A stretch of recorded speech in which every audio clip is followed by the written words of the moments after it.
Hello everyone, welcome back to another sweet chocolate free candy kind of week at Quest Kids TV. I'm just watering at the mouth. I can't wait to get started with today's lesson.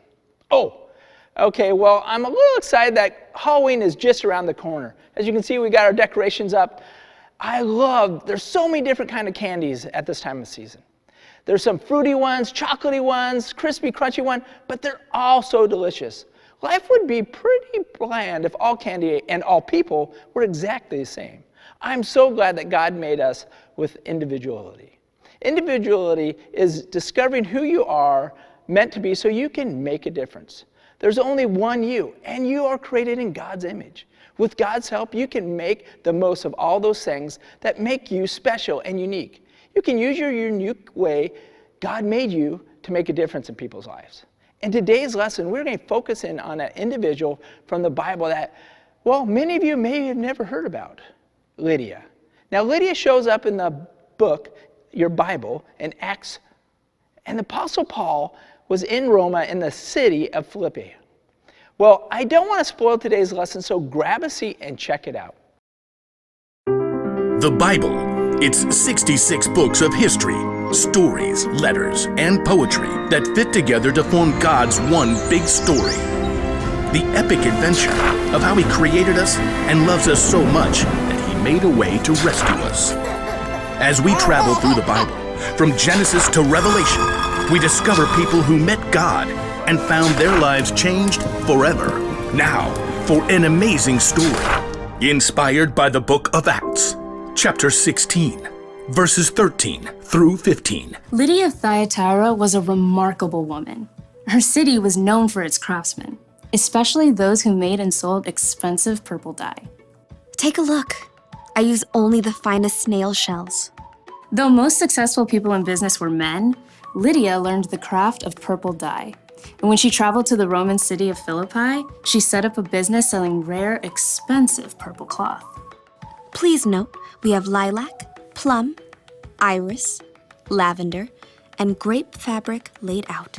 And over here you'll find amethyst, eggplant, and orchid. Lydia had likely been raised to believe in many false gods, but in her heart, she knew there was something more. The Jewish people believe in just one God. What if they're right?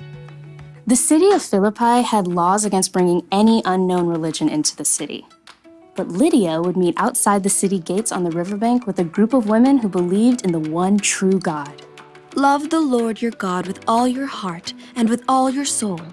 Love Him with all your strength. Lydia and the other women had never heard of Jesus. But as they began to seek God together, God sent a vision to someone else, the Apostle Paul, who was staying in the Greek city of Troas. Dream. It was so vivid. I saw a man standing right here begging me. He said, "Come over to Macedonia. Help us." Immediately, Paul and his friends set sail. Within a few days, they reached land and traveled to Philippi, one of the most important cities in Macedonia. So we just start by finding a synagogue of Jewish believers, right? I don't think there is a synagogue here.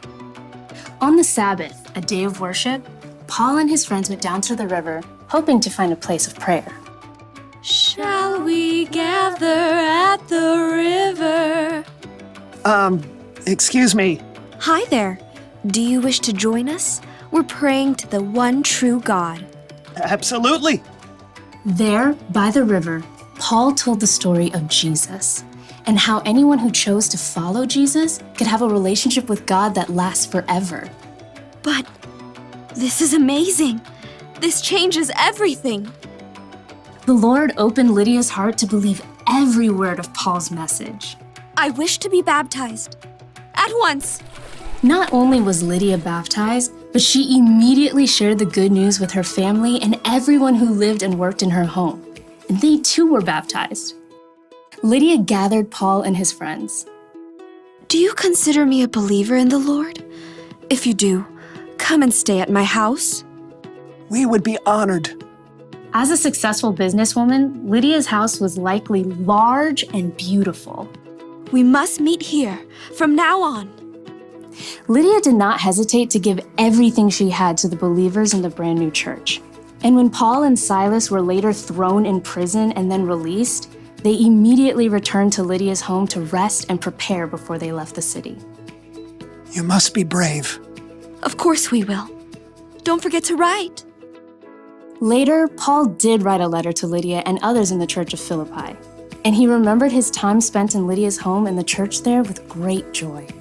I thank my God every time I remember you. In all my prayers for all of you, I always pray with joy. I'm happy because you have joined me in spreading the good news. God began a good work in you, and I am sure that he will carry it on until it is completed. In everything she did, Lydia continued to use her gifts to help others.